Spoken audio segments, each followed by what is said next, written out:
From David Zwirner, this is Dialogues, a podcast about creativity and ideas. When we make something, we have an opportunity to be in communication with an individual, to show empathy and to have a dialogue. I'm Lucas Zwirner, editorial director of David Zwirner Books. In every episode on the podcast, we'll introduce you to a surprising pairing. We're taking the artists we work with at the gallery and putting them in conversation with some of the world's most extraordinary makers and thinkers. Today's pairing, the artist Jeff Koons and the curator Luc Sisson. Over the last 3 decades, Jeff has built an unmatched global following as a sculptor, painter, and creative visionary with a singular take on pop culture and everyday objects. No topic is off limits for Jeff. Michael Jackson with Bubbles, his pet chimpanzee, mirror-polished stainless steel balloon animals, 40-foot-tall puppies made of living flora, complete with their own irrigation systems, and exquisite porcelain statuary. Jeff's work delights, enchants, and provokes, all at the same time. Welcome, Jeff. It's great to be here. And Luc Sisson is here. Luc is a daring, distinguished curator who's overseen collections at 3 really of the greatest, London's greatest, perhaps the world's greatest museums, including the British Museum, the National Gallery, and the Victoria and Albert. Since 2012, he's been the chairman of European Sculpture and Decorative Arts at the Metropolitan Museum in New York. Welcome, Luc. Thank you. It's very exciting. To someone who's really never been to a museum, perhaps never encountered a gallery, never seen your work, maybe, Jeff, you can give it a whirl for us, sort of how you would introduce yourself to someone who maybe doesn't know anything about you or what it means to make the work that you make. Well, I'm an artist, and I like to work with ready-made objects. And the reason I work with objects or images that pre-exist, it's a way to communicate acceptance of the self. And once you learn how to accept yourself, you're able to go out into the world and you're able to accept other people. And my work uses objects and images as metaphor to bring about that type of transcendence within our life. The work of a curator also not familiar to necessarily so many people. How would you sort of describe that or what you do? I think that every curator has in their collection, in a sense, a vast family. It's about really championing the objects. It's making them speak to as large and diverse an audience as possible, from scholars to the normal visitor to the museum. So on that note, maybe let's talk about your show at the Met. Luc has a show up right now in the Met Breuer building called Like Life, Sculpture, Color, and the Body from 1300 to Now. The show is up through July 22nd, and it features 2 works of Jeff's, 2 sculptures. Maybe you could tell us a bit about those works and how Jeff fits into the vision for the show and sort of the show in general. So Like Life is a collaboration with Sheena Wagstaff, the chairman of Modern and Contemporary Art at the Met, and it's been unbelievably exciting and unbelievably challenging. We decided early on not to do a chronological survey of colored sculpture, but really to look across time at how artists made works that, in a way, sit between the experience of high art, elevated on pedestals, monochrome, encountered in galleries, and what I guess I've always thought of as more popular or low art, in a way, found in perhaps the home, but also in church processions, in fairgrounds, in wax museums. More recently, artists are taking this kind of counter-visual tradition and revisiting it to look at that space that we all have, I think, between art and life. So this is a show which takes historic works from the late Middle Ages through to around 1900 and puts them with pieces that were made in the last 100 years, but particularly the last 30 or 40 years.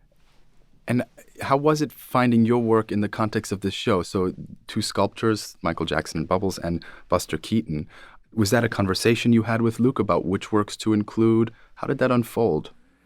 I did have conversations with Luc and Sheena, But, I've always have loved this dialogue about the history of polychroming and became really fascinated, learning how in the past, of course, everything was polychromed. And then when they were unearthed, everybody looked at them as these very pure sculptures. And then also in time, how there was a call for a new classicism. And people like Donatello, Riemann Schneider, they'd be making works with just using the pure material.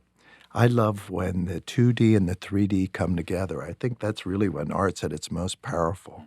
And you've also, in a way, through your work, pushed certain technological limits, new technologies to make new materials.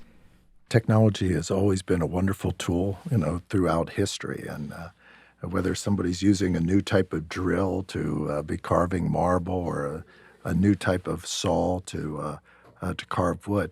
And I try to use it to be able to communicate trust with the viewer.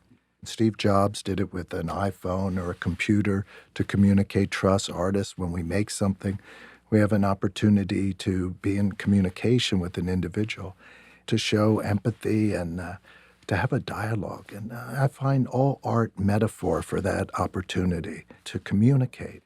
There are a lot of stories about Steve Jobs putting all the attention, to the inside of the object. I've always have done the same thing to the bottom of an object or something that's never seen. I've used technology in a manner to maintain trust with the viewer. If I'm making a balloon sculpture, I want every twist in that balloon to be authentic, not kind of a simulation and an idea of a twist, but actually a twist so that I can maintain that kind of suspension of disbelief that somebody's involved with an abstraction for as long as possible. The art is never in that technology. The art comes from a much more profound place within us and the gesture we want to make, and it comes from a very old place. My life really changed when I started to realize that art probably accelerates evolution faster than anything else I know. We look at our human history and we look and we see how we've changed from one species, from a monkey ape and coming up through.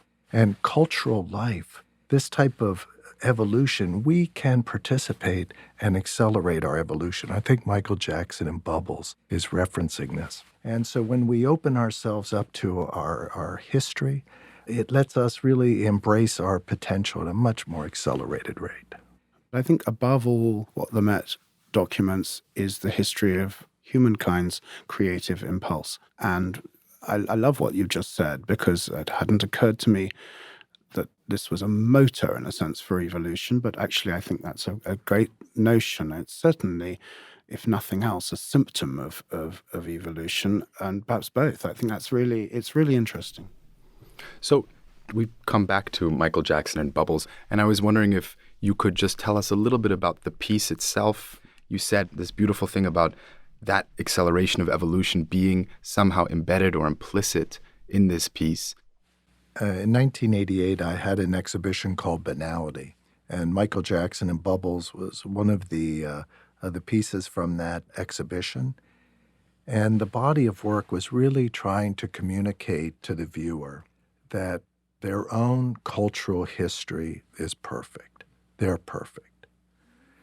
And art can be something that can completely empower you and give you the essence of your own potential, or it's something which can disempower. And the way it disempowers is by having the viewer feel that they aren't prepared. They don't have the information they should have, that they're not perfect. And so the work was trying to inform them that it's all about this moment forward. And that if they love the color pink for pink, that's fantastic. If they love the little tchotchke that was on the side of their grandmother's table, that's as meaningful as respecting the Pieta. There's no difference. It's about that excitement you have for your own life, because the art is the essence of your potential. And so I knew that I would need kind of spiritual figures there to communicate to people that it's okay. It's okay to go along with banality, because they would feel kind of threatened. I don't know if I should do this. And so Michael Jackson and Bubbles, he was there as a contemporary Christ figure. in the Renaissance, there was a trope, which was, that a great mind of a great connoisseur collector was demonstrated by their ability to recognize the qualities in works of art. And I think a lot of what everybody from Vasari to Winkelmann to Hegel to Michael Fried, I have to say, is doing is saying, here are the rules for looking.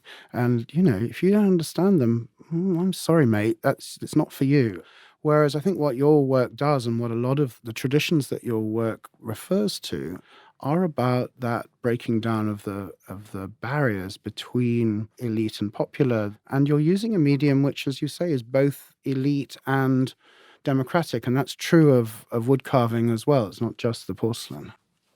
How did you come to this idea of the way you want to react is perfectly adequate? It's to me, speaks to some quite fundamental and deep humanism almost. And so how did that emerge for you personally, that you came to this deeply human-centric way of making objects? Lucas, it's been my own life experience. I grew up in York, Pennsylvania. My aunt would take me sometimes to the Philadelphia Museum of Art. My father was an interior decorator. So I learned aesthetics from my dad, and my dad would have me sometimes paint paintings because I started taking lessons as a child. But I did not have any connection with art history, and I wasn't prepared to do anything when it came time to go to college other than to go to art school. And on my first day of art school, we got on a bus and we went to the Baltimore Museum of Art to see the Cohn Sisters collection. And I realized I didn't know anybody. I didn't know Baroque. I didn't know Cézanne. I would have known Picasso, and I felt that I survived that moment. And I saw in time people around me just kind of falling to the wayside. And I realized how intimidating art can be. And it should really just be the opposite. So I survived that. And from that moment, I always wanted to have a connection with art that not only could empower myself, but then I could share that with other people. But Jeff, one thing that's very interesting there is that a lot of people, they think, right, I've got to learn how to be an elite viewer as quickly as I can. It's like making your accent a little posher, and it's a very English metaphor. But I'm also fascinated by how you resisted that. I think one of the things that's really funny about museums is that we now have millions of visitors, and we're trying to communicate the power and joy of an artist like Mantegna or even Cézanne. And yet, actually, those artists were making pieces for a tiny number of people. And somehow you feel as if you, at that moment in the 80s, you were saying, bugger that. I'm gonna find a whole different audience. I'm going to communicate much more widely than any of these people have done because I needed it at the right moment. At that moment when I began, was that it? I mean, what was going through your head?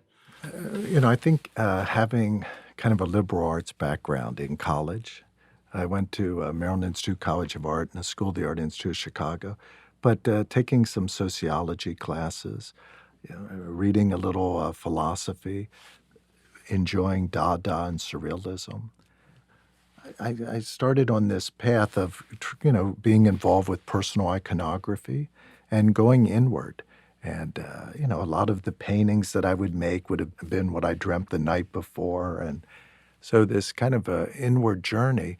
But at a certain point, I believe that I learned how to kind of trust in myself. And the last place I wanted to be was within myself. And I wanted to start to go outward. So interesting. I think that for me, the journey was kind of the opposite one. I studied at the Courtauld Institute in those days in a Robert Adam townhouse. We were surrounded by the sort of whole ethos and aesthetic of the 18th century, grand tour, delicate plasterwork, amazing proportioned rooms. And for me, it was the arrival at the Met to look after decorative arts was part of the journey that I had towards understanding that there are whole categories of art that communicate in very different ways from those those painters and sculptors that I'd been brought up to revere, that I still revere, but that are only part of the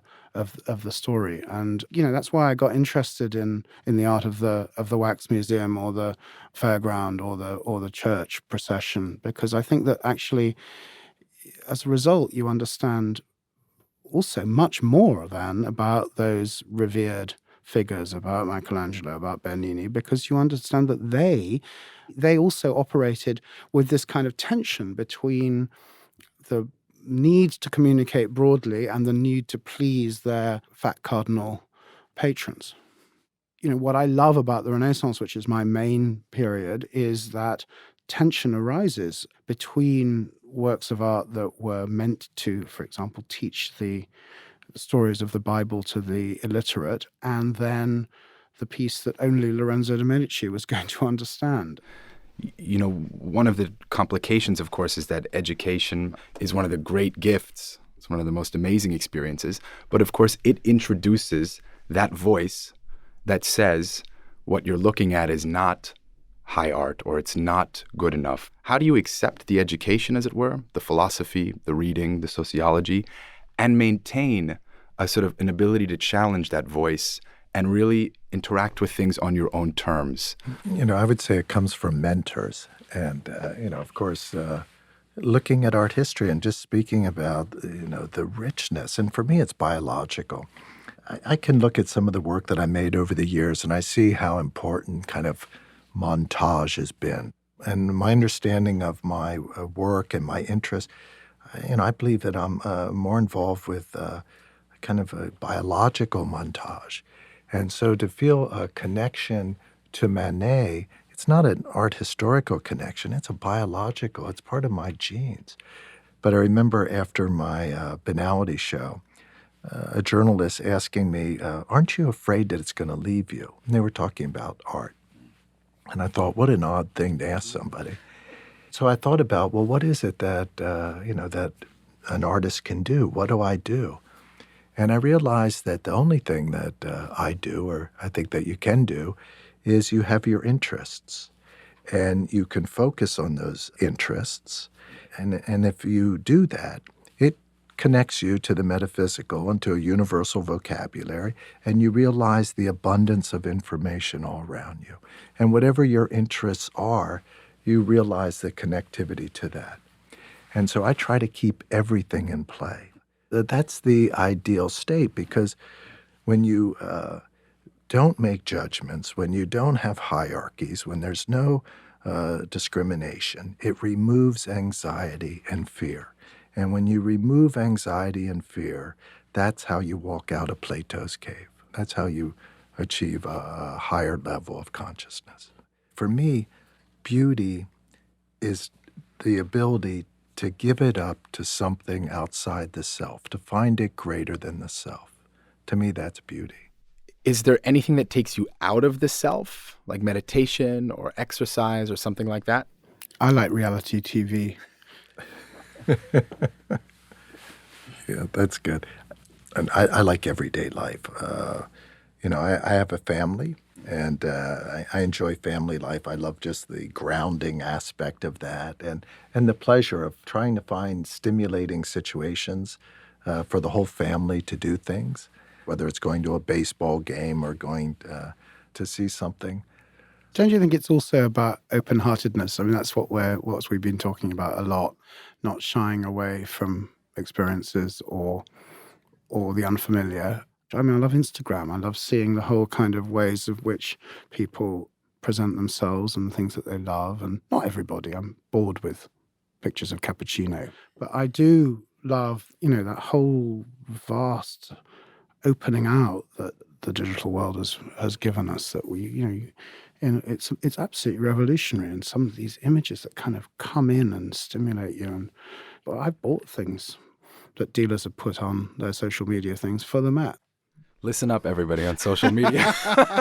Start posting, because it's going to go into the Met. So that's a place where new ideas come in. Is that one source? I mean, it's interesting to think about for someone in your position where new energy, new ideas, outside influences, how they enter your life. Well, it's a distinction, isn't it, between maintaining the kind of authority that comes with knowledge and deep research and so on. I don't like the way in which the democratization to some degree has questioned the value of expertise. But at the same time, making sure that what we're all involved in is a conversation. You know, the value in any work of art, the Salvatore Mundi that won for such a high price, you know, the value would be for the excitement that it could give the viewer. And if it does give the viewer that excitement, the stimulation, the idea of any intellectual aspect of contemplation or whatever it may do, that value walks out of the room with that individual. It's not in that piece. It's just a transponder. The value is really always how it can change our lives. And if the high price of a work of art becomes the kind of hook that's going to get people to just pay it attention, then that's fine with me as well. I mean, we've just done a show at the Met which is called Relative Values, and it's about how much works of art cost in the Germany in the Renaissance, and we've done the valuation in cows. How many cows was a tankard worth? How many cows was a pottery jug worth? And it's a question that people ask all the time. And then you obviously follow it up with, well, why? I mean, why was this more valuable than something else? What did we mean by the word valuable? And then you can go on. But if you have a quite simple question at the beginning, you can complicate it afterwards. And if one of the questions is why does a Leonardo cost more than any other painting, then it's a good question, actually. You know, how does this artist, who I spent so long thinking about, transcend the art world completely, so that, you know, every image, not every, but almost every image that he made is kind of burned into the public imagination and collective memory of all of us globally. I mean, it's incredible. And he's an artist who therefore suddenly, not because he wanted to, he was as elitist as they come, but transcends that world in the way that we've just described. I think we should introduce cows to the current art market. More deals in cows would be a good thing, it seems to me. Does it feel like, I think from the outside sometimes it feels like the Renaissance in a way is getting closer to us, in the sense that there are more people more excited to see more Renaissance imagery, more visitors. Is that something that you feel, or is it just our moment now and a kind of effect of the Salvator Mundi, among other things? It's such a great question, and I hadn't thought of it. I think that the Renaissance does speak to us more directly, maybe now, than other periods in between. It may be because those works do sit at that moment where direct communication and huge artistic ambition were combined. One of the things that was fascinating to me about the Leonardo show at the National Gallery, but also exhibitions like the Sacred Made Real or the late Caravaggio show that we did during my time there, great shows curated by others, was that there is a kind of spiritual hunger as well, which I think is really fascinating and worthy of analysis. I don't quite know what's going on there, but it's clear that people want it. So Renaissance obviously is also well known for these amazing studio practices that developed as well, very complex number of artists developing kind of large atelier practices. I was hoping you could tell us a little bit about how you manage your studio, how you engage with the various parts of it, and sort of how that works for you, Jeff. I used to always just make my work by myself. And then I started to work with different materials where I would need to have a stand welded. So I would go to a welder and I would have him weld it for me. Then I would get it back and maybe finish it and I would paint it. But I would go to people that were skilled in specific traditional methods of making things and work with them, one being a foundry. So I became comfortable working with other people. And so I started to enjoy that because I was also participating in kind of a Duchampian dialogue of feeling that if I was incorporating and I was moving material too much myself, I would become influenced by the material. And even though I had a goal of making one type of image or object starting out, I would end up with something else. So I enjoyed that distance and feel as though any work that I've ever made, I've been in complete control of. In every aspect of the surface or anything about that piece, I'm responsible for and I've controlled. You're not Taking really place. doing anything that's very different from what Donatello did That's in what I was, yeah. in the 15th century. I mean, he had his founders. He experimented with molding glass. He carved wood and he modeled clay and and when he needed people, he got them in. It's makes good sense to me. I make very few artworks a year also, but there's a whole Yeah, different you're slow. perception. Well, because of the care. I mean, there's a lot of effort. There's a lot of man hours into each piece. I mean, there are people really working on things, but the actual number of works, it's not a production line. Last question, guys, as we wrap up. What's next? I heard inklings from Luke about a piece in the Met's collection that maybe you were interested in, Jeff, and maybe that's a kind of nice, natural way to talk about what's next. And I'm really grateful to the Metropolitan for working with me. But I'm working on a new series called the Porcelain Series, and the material being used is stainless steel, but using models for these sculptures of porcelain works that range from the 18th century up to the beginning of the 20th century. And the work that the Metropolitan Museum has in their collection is called The Music Lesson. And it's from the Chelsea Porcelain Factory. That's right. You're making this over life size in steel with colored surface using a scan that we sent the piece down to Baltimore, back to Baltimore again. It's worth describing in a bit of detail because this is a piece that was based on a Boucher print, as Jeff says. So it's already a kind of active translation, again, into three dimensions and into color. And it shows this couple in a kind of flowery, leafy bower. He's teaching her how to play the pipe. And I have to say, I slightly wanted to drawn you to it. And then I saw this phallic pipe going between this young girl's lips. And I thought, oh, okay, I get it. So the work will be, quite large, over 100 inches, and all in mirrored polished stainless steel. And then exactly where all the colors are on the original model, we're able, through scanning practices, to capture all that information and then to transfer it on this enlarged stainless steel model. We're refashioning the British Decorative Arts Galleries, and this piece will be a star work. Jeff's helping making Chelsea porcelain sexy again, which I'm quite happy with, frankly. Well, lots to look forward to. A beautiful new presentation in the fall and a wonderful sounding new piece by Jeff. Guys, thank you so much for being here and for having this conversation. It's been so much fun. Thank you. Lucas, thank you. Dialogues is produced by David Zwirner. You can find out more about the artists in this series by going to davidzwirner.com/dialogues.